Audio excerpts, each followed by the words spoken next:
right, welcome back to So There I Was. I'm your host again, Travis Womack. Today we have a very special guest, a lieutenant colonel, correct?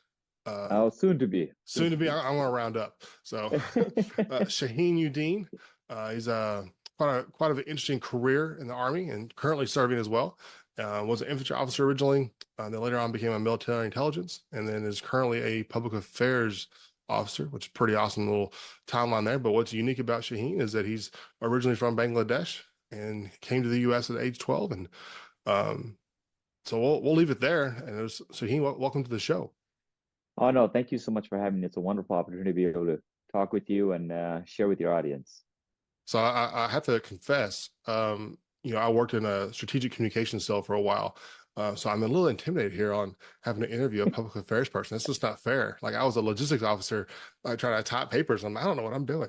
Oh So no, that's what it is. I feel like everyone takes interview stuff and just blows out of context. Really, it's a dialogue. It's a conversation, right? it's So it's true. and we find common grounds to talk about, and that's what it is, and that's what Let it roll. brings the conversation alive, lack of a better term. Well, see, you're like a unicorn here because like most infantry enlisted for sure, like microphone, camera, run away.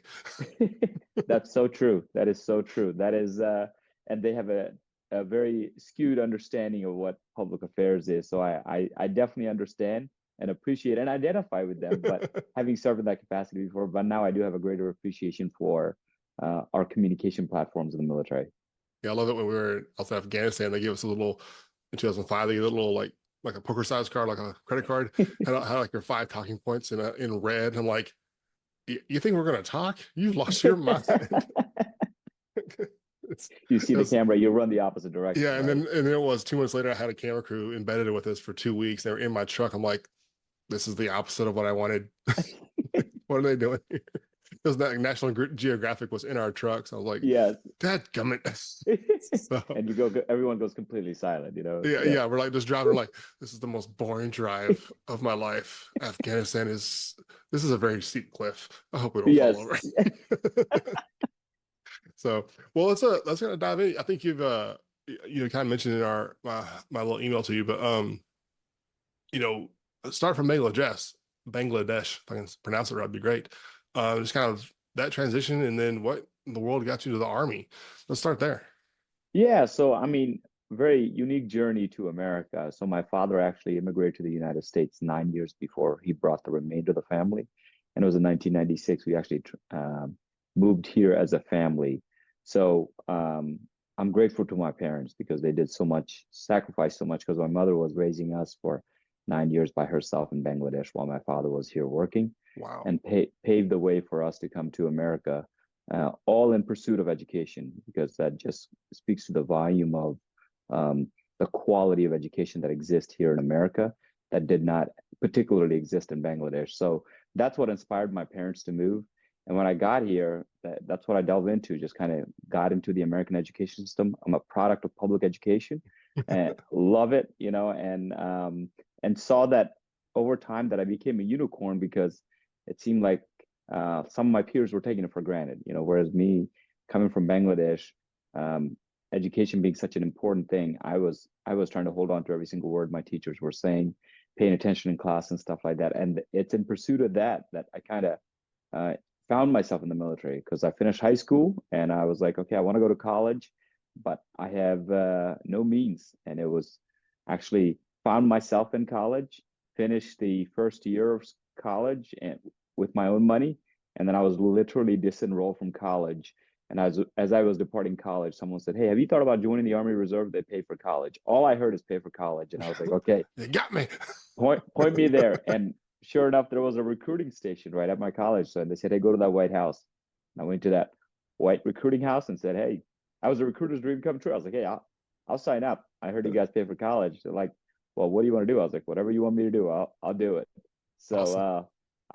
I enlisted that day, and then a couple months later in the summertime, I actually went to basic training and did AIT, and then joined the Army Reserve, and actually paid my way through college using the military funding. And then later on, as I participated in ROTC in college, I was able to given the opportunity to commission as an officer. That's awesome.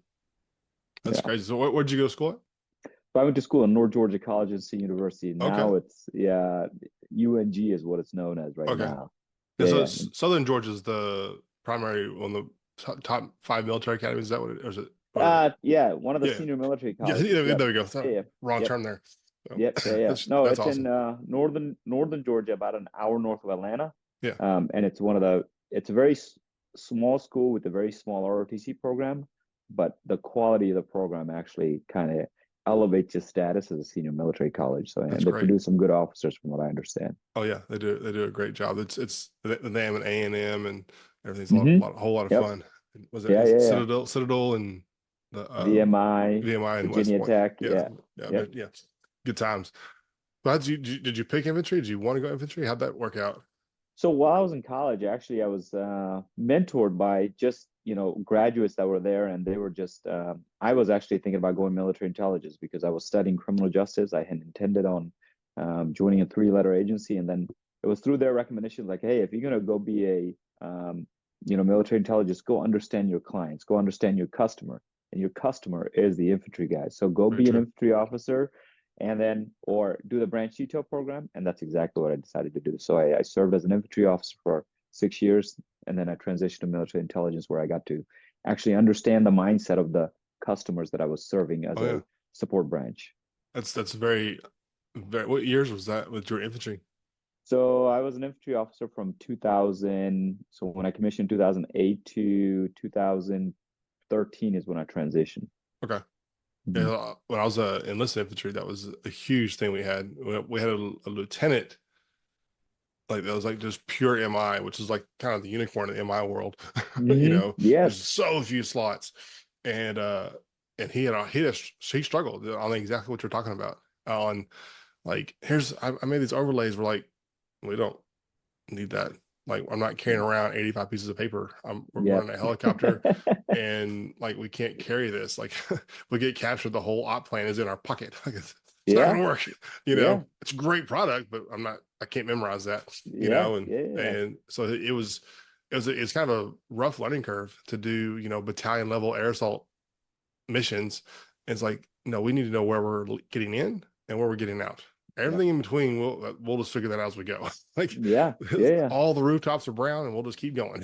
Yeah. And so That's your right. satellite imagery means nothing to us, you know. Yep, that's true. No, And I mean, as a support branch, you got to be able to speak the language in terms of who your customer is. So in mhm. this case, in my case, I was supporting the infantry guys, so it helped living in the infantry world, understanding their culture, understanding their language, and being able to take the military intelligence background and then spit it back at them in their language. So and they understood their left and right limits when they're operating and stuff like that. So it's Oh really yeah, neat. I feel it made me also infantry enlisted for 9 years, and I crossed over to be a loggy officer. Like I was like, you don't understand how much we're hated, guys. We have to do better. Like we are really not liked. We've got to do better. you Yes, know. yes, Um, yes. like if you say the word that's operator level, you might get punched in the nose. Yeah. So let's not do that. Yes, yes. And It's the same thing I feel like we went through as military intelligence. Like, man, hey, that's people say that's an oxymoron, right? yeah, But obviously we've gained relevance over the years. But initially when I first came, I was like, what in the world is that? Like no one's, there's no such thing as military intelligence, you know? well, what's interesting is the technology has helped it a lot. Oh You my know, goodness, yes. because like Yes. pre 9/11, the MI world was it's like how do you even present anything? We didn't have, iPhone didn't even exist yet, or Yeah. we're still using, you know, primarily, protractors and Yeah. shooting azimuths and stuff. And like you say that to a kid today, they're like, I've heard those words, but I don't know how to use them. Yes. It's Yeah. just is we're all pluggers and daggers, and which is actually older than that. I'm sure it's Yeah. something new now. I haven't been in Yeah. the field in a long time. And but how technology is allowed for like a way to bridge the gap of how to present the information, I would say. Absolutely. So Absolutely. No, that common operating picture is a big thing. yeah, That's where everyone looks at it from a different angle, but able to tell what it is now. And it's all because of technology. yeah. It's when people know how to use that, I think they have a leg up in terms of their ability to operate. Oh yeah. And people, I think that was an interesting thing is you were a lieutenant probably did that huge transition where there's this massive adversity to change. Yes. You know, it's like, no, we have to use a map. We have to plot points and shoot azimuths. And it's like, my phone says we're not there. Yes. You know, Yes. it's like, Yes. it was an app. I remember in Yeah. '07 that could like, it could do like 10-digit grids. Yes. Um, Man, and I know what you're talking about. Yeah, you. it was so easy. I'm I like, was like, wait a minute. Well, I this, spent 15 minutes trying to find this 10-digit grid on a map right. and a protractor, but now you tell me I just gotta hit this Oh, button and there it is right here. because we all had not the Garmin watch, it was the Sunto watch. And the Yeah, Sunto watch would do 10-digit grids. yeah. And you're like, you're in the middle of the mix and like here the dagger can't get signal. You're like, oh, This is we're where we there. are. The app says we're there. We're good. You know, and you're like, why is my watch faster? Like, what's going on here? Yeah, So yeah, yeah, it was definitely a catch up period for the army being like, oh crap, we have to use that stuff. yeah, And yeah, then there's the lack absolutely. of buy-in at times. It's like universal when you have 2 million soldiers across all the different, you know, formations. It makes it a challenge to get the old folks to like, no, you have to use the phone. Put away the Yeah. Nokia brick. No one uses that anymore. I'm actually impressed. It's amazing. So oh, that's Yeah, cool. I think honestly what you're mentioning is it's human nature, right? Yeah. We're all change is uncomfortable for all of us. No matter how much people say, "Oh yeah, I'm used to change," there's a degree of uncomfortability and Oh yeah. unknown that kind of makes all of us a little bit hesitant and Yeah. fearful. And that's a common ground for all of us. Yeah. Despite whether you're one of the in an SF organization or you're an S1 officer that's sitting supporting the troops or whatnot, I think there's a degree of Oh unknown that yeah. just like, okay, I don't want to do that. So that Oh yeah. change is always, we are the ones that are resistant to it because technology always provides us the opportunity to Yeah. advance, right? Oh, it's So, true.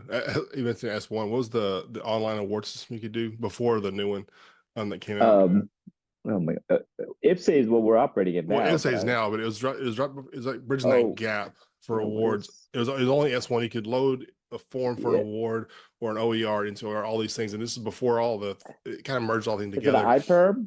iPerm, is that what you're talking? No, it's after. It was just before iPerms kicked in, Okay. but it was Yeah, I don't remember. I was in the old guard. It's so funny. We're in 1-3, and we could flip awards in like an AAM was a flash to bang was like 6 hours.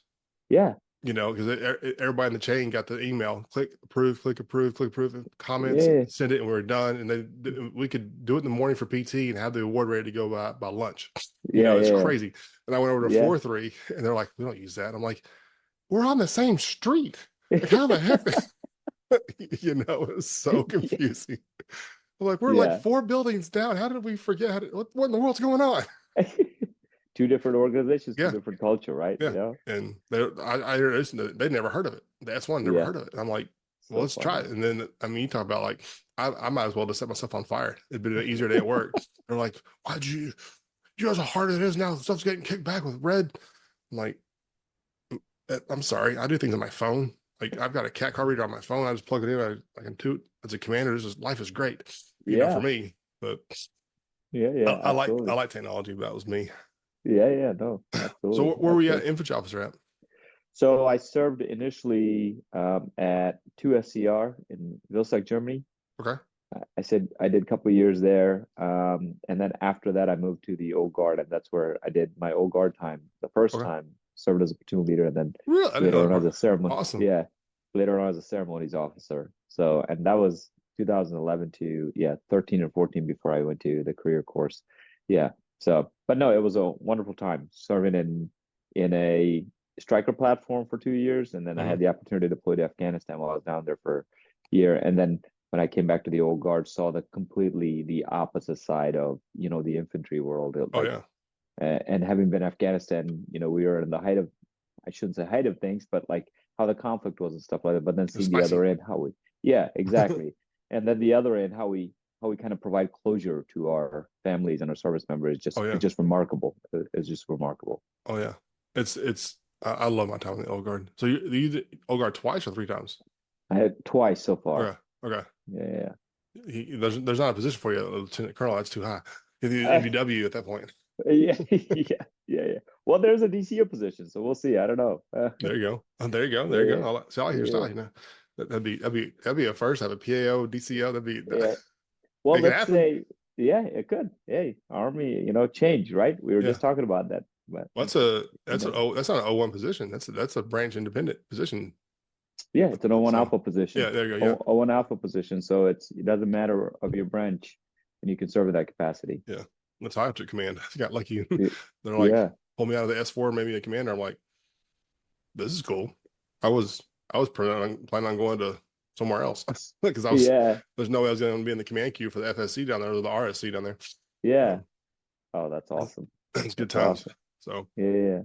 well, let's um I'm curious, where, people that aren't familiar with branch detail and they're not familiar with functional area, you're Hmm. kind of double dipping here on things, kind of what was the mindset of um crossing over to functional area?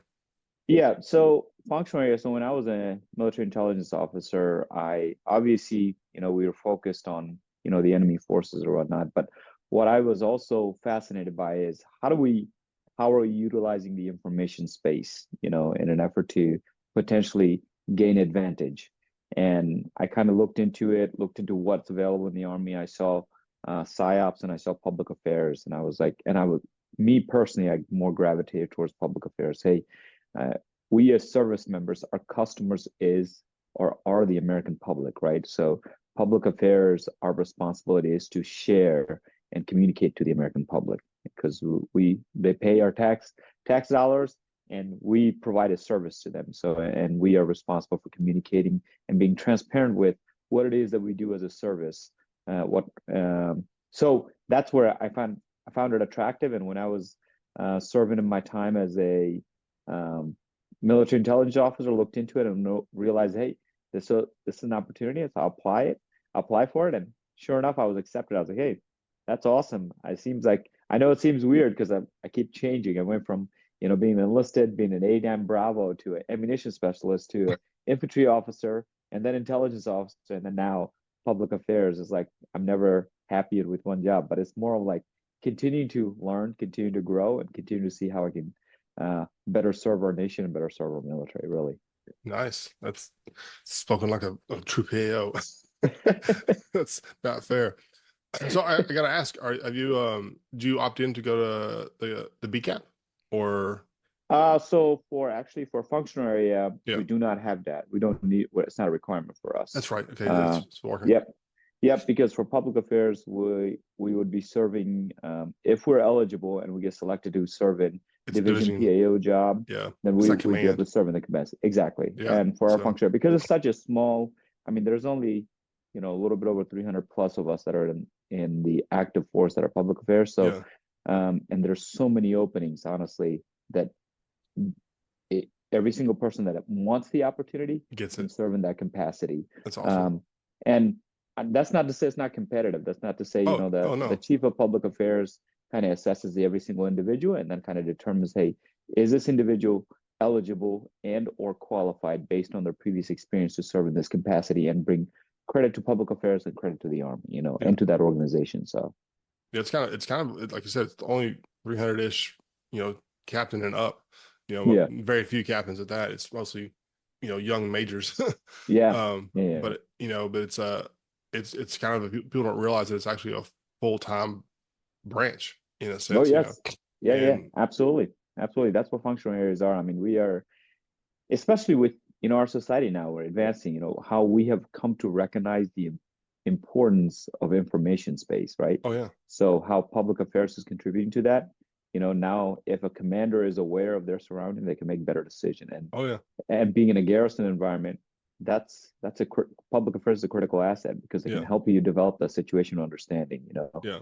Well, it's funny because I was an Army recruiter from 08 to 12, and I was like, Facebook was like immediately went from like you had to have a college email address to do it, then it finally opened up in 07 to like if you had an email address you could have an account, and obviously we all know what it is today. And being a recruiter, like, man, there were not enough slideshows to Yeah. teach recruiters how to and how not to use things like Facebook, and like Yes. stop befriending every freaking kid in high school, and Yes. under your personal account, and and commanders and soldiers and seniors, and it was like no one knew what to do. Like that whole, I forget what the manual was that came out from that, and of like, please, y'all, is Article 91 like disrespect to a senior officer or something like that? It's like this is the thing, y'all know that, right? if you, if you say shut the f up to somebody on their Yeah, post, like yeah, that's a crime because that, we have this yeah, UCMJ thing, you know. And yep. I remember like it was like this weird like 3 year window of like, what do we do with our, I don't know what to do with my hands. So, and it was tough in recruiting because you had the army message come from one side, which was, you know, good and valid in so many ways, and then you had this like machine attacking it of what the Yeah, kids were doing. And I remember, you know, like talking about technology, and it was always, you know, make more phone calls. I'm like, have you met a teenager?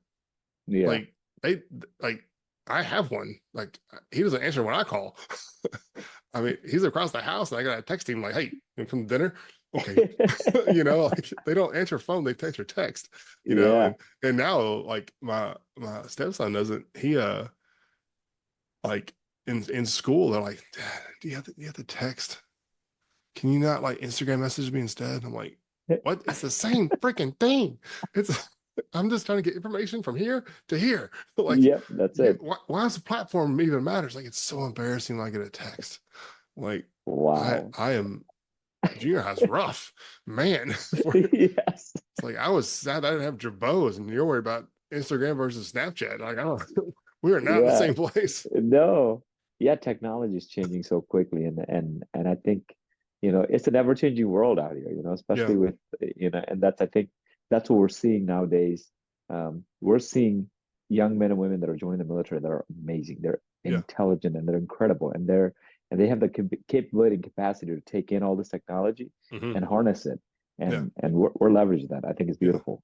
And our generation, we thought we were ahead of the game. Yeah. You know, I grew up playing Atari, and then it shifted to the internet, and we thought I was like weird crossover, the hybrid, what are they called, the Zennials, I think we're called, Yeah. and it's like we were like, oh, we're the chosen ones, Yeah, we're the chosen we ones. are the Highlander, you know, and now it's like I see kids, I'm like, man, how many screens can you have going at one time? I see my son, I he's autistic, and he's like, I went to school and I just kind of look through the window, and he had 8 iPads Oh my just, goodness. and he's like, it's 8 different videos or games. I'm like, Wow. you are literally like, I'm like watching Minority Report over here. It's insane, Yeah. you It's know. crazy. It's So crazy what they're capable of nowadays. yeah, it's great. It's fun to watch. So the show isn't a good show. It's the rule is you have to tell the craziest, funniest story of your career, and it can be from the day you got on the bus at basic training, getting screamed at, to anything in between. You know, but you have to start the phrase with "So there I was." That's the rule. Oh my goodness. So there I Yeah. was, 2004. All right. I was in basic training, and I was well prepared for basic training because I was at North Georgia. I was participating in the ROTC program. So I finished my freshman year of ROTC, and needless to say, I was very physically fit and well versed in the basics of the Army. So I show up to basic training, and I heard about the gas chamber. Oh I'm yeah. like, okay, never experienced it, heard about it. Um, so I go in there. Oh my goodness. I'm sure you remember all of us get rushed in there, Oh yeah. and we're standing in there, and I'm like, okay, I'm ready. I took a deep breath, run in there, and then they line us up, much like they do everybody else, and they want us to spit out our entire name, our social. I think that was it. hmm I took this huge breath. I go in there. I was like number 2 in queue, and this my senior drill sergeant, huge. I forgot the gentleman's name. It comes to me, and of course, I had my breath ready to go, and I spit out my information really quickly. Shahin Uddin, spit it out, and then I held my breath, and then he's like, "What'd you say?" I was like, I was like shaking That's all my I head got. like That's a all I fool. I was got. like, I already said it. I already said all my information. I'm ready to go. He's like, private. I was like, and man, that was a wrong answer, obviously. Yeah. The drill sergeant was not happy, so found myself doing a lot more push-ups than I could ever imagine and breathing in some of that gas Oh that yeah. kind of helped me clean out my system in Fort Sill, Oklahoma. So, needless to say, much like everyone else, I walked out of there wearing my drool and spit Oh and yeah. everything else. and became a lifetime memory, obviously. try try to game the system and lost. Yes, yes, yes. I thought I was the smartest kid in town. I'm gonna have this ready. I was told about this. I'm gonna be good to go. No, the drill sergeant knew exactly what he was doing. That's great. I love basic training stories because it paints this timestamp in our life where Yes. that we I don't know how to word it, but like as you move along, you always gain new stories, but there's something about those that you're like, I don't know why I remember this. I don't know why basic training, gas chamber this or the, any of that stuff. It's funny. It's always gets to me. Everybody Yes, thinks one thing and it's always different. yes, yeah, yeah. It sticks with you. It sticks with you because it just, it's one of those formative moments, right? Especially for um that initial entry training, everything that's happening there. Even though you think you know it all or you've received so much advice from so many people that have been through it, it becomes personally informative because it's new for you. It's you're going into and stepping into grounds you've never stepped into. So that's why it Yeah. was like really fascinating for me. I was like, oh man, I got this. I'm ready for this day. No, I sure wasn't. Yeah. It's like I've made a terrible mistake. Yes.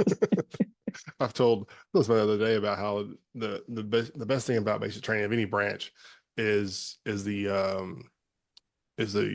bond through suffering, you know, Yes. and it's like some people you can tell some people have never suffered, and I don't mean that in like a horrible Yeah, yeah, yeah. way. It's just like a tough job or tough income for the family or Yeah. whatever suffering could be, and then you get there and I always describe the army and military as a whole of like we talked about earlier before we hit record the melting pot and Yeah. stuff, but being infantry myself, when I was a recruiter I used to tell people all the time, what are you gonna do if when you get out of the army, you're no longer an infantry guy. The only thing you can do is be a security guard. I'm like, then you've never been in the infantry. You have no idea what you're talking about. And I was like, yes, there's the job of infantry of shoot, move, communicate, and kick in doors and blow stuff up, and all that is fun and great, and I love it, and I still shoot and try to blow stuff up as much as I can as an adult, within legal rights. Yep. No, I stay allowed. And but I was like, I had a platoon or my squad, we had multiple races. We came from 3 different countries. Like, we had this Pacific Islander dude who was like the craziest soldier I've ever had in my life. I mean, his English was terrible, but he understood it and he could speak it. Just had the accent was thick, and we're like, you cannot call for fire because we will all die. It's not going to work out too well, but you Yeah. can definitely kick in the doors. You knock yourself out, and Yeah. but the diversity of people, and back then it was obviously all male, but it was it was unique. I was like, you had guys from California and Ohio and Florida and Texas, and the arguments over who had better high school football was never ending. And the answer is Texas if you didn't know, but it's Yeah. but it was just this friendly rivalry in college sports this or NFL that, and nobody cared about basketball in our platoon, but it just never ended. But what the root of it all though was we all had different upbringings and what Hmm. was culturally appropriate, for our norms, Yep. and the challenge of being like that squad leader platoon sergeant is you have to take people who don't know each other, who have an entire lifetime without you in their life or any of their friends in their life, and make them all work together for one common goal. And Yeah. you have to overcome like, well, this kid in his culture yelling is like you might as well just shoot them. Hmm. I mean, it's Yep. just like that's just how they were raised because they just didn't yell in their home. I had you brought it at the old guard, the horse trainer. He grew up Yeah. Amish. Yeah. I mean, just complete different life from birth to 19. Yeah. And then he's like, I'm out of here, and Yeah. then joined the army and was in the old guard for a long time and became the civilian horse trainer for years. Yeah. I don't know if he's Yeah. still there when you were there, but Yeah. when He's still there. and it's like, imagine him in your infantry platoon. He's like, Yeah. I do things differently where I came from. And I mean, literally differently. And I always explain to people like, that's the greatest thing about the military, no matter what your MOS is that you have to make people come together for a common thing And that common thing can be, hey, clean the motor pool so we can go home, Hmm. or we're going to raid this entire village and kick in all these doors and everything in Yep. between. And hopefully you do it, nobody gets hurt or killed. And I Yeah. was like, so all of that, regardless of what the job is, translates to any job you ever want to do. Because you take people who don't want to be there, which is most civilians, make them agree to do something for a common purpose and go. And it's like the Army just does that on repeat every Yep. single day. And, Yeah. and the, you know, the joke, I'm sure you had the joke is like, what are y'all doing? Waiting on the word. The common goal is find out who has the word. You know, That's that is right. today's goal. You That's know, right. That's if you're right. if you were Joe in the barracks, you're like, can I drink yet? No. If I take my top off, can I drink? No. Okay, but it's 4:30. That's right. That's right. Oh, So yeah, it's the good. shared experience. The shared experience. No, in the I think in the military, that's the that's the thread for all of us, right? It's the shared experience that we all of us can connect with those moments of there I was, Oh yeah. different things, whether it's in combat zone or in a garrison environment or basic training, it's those unique experiences that kind of bind all of us together. But you're absolutely right in terms of us separating from the military and then serving in civilian capacity. The things that we learn branch aside, Mhm. the things that we learn and the discipline that we possess is what is desired by civilian organizations and businesses. Absolutely. The capability and capacity of a 19-year-old to go through basic training and forget about his whatever he wanted or she wanted to do after high school and say, hey, I will defend and serve the Constitution of the United States. Yeah. I'm gonna stand between what's testing our freedom to what is freedom, and freedom is the Yeah. American way of life, and they're willing to do that. And I think that's what binds all of us together. It doesn't matter whether Yeah. you're an AG person or you're a military intelligence person or you're an infantry person, right? It binds the fact that we're all willing to raise a right hand to protect the freedom that exists in this Yeah. beautiful country, you Yeah. know? It's like you stole my Veterans Day speech. How'd you get that? That's really what I said. I was like, it doesn't matter what you did. You raised your hand. Yeah, If you deployed or not, you don't have control of that. yeah, Some people think, yeah, oh, I volunteered for deployment. I'm like, yeah, that's a website you can go to and you can, yeah, I forget what that's called. But it's like, there's like 10 people that did that that I yeah. know of. No, So yeah. totally get it. So let's book in this a little bit. Is your father still alive? Yes, my father's still alive and actually near here. Only lives like 45 That's minutes from great. here. Yeah. Well, I want to ask before ask you this question. Looking back, you were 3 when he moved. So, yes, I was 3. Okay. Yep. Um, and that 9 years with your mother in India, and then fast forward now to today. What would you tell him for how things have turned out? Oh my goodness. So I'll give you a long answer. And what I mean by I that like it. is, his desire, him and my parents' desire were for education, right? And honestly, in his mind, he did not see education for us children beyond high school because we didn't have the uh, financial means to be able to get education. Well, I was that kid that pursued it, and I wouldn't have been able to do it if it wasn't for the Army. Army gave me that opportunity to pursue the education. So I made sure, but not only my father was there for my high school graduation, I made sure my family was there for my college graduation. I made sure my family was there when I got my master's, thanks to the Army. Yeah.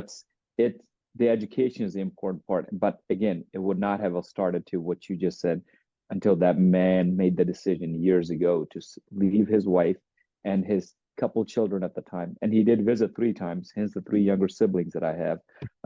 He visited Bangladesh 3 times. So I'm one of 5 kids. So yeah, That's um, great. so we cannot. It's easy to count how many times he visited. So, but yeah. So it's That's the best story I've ever heard.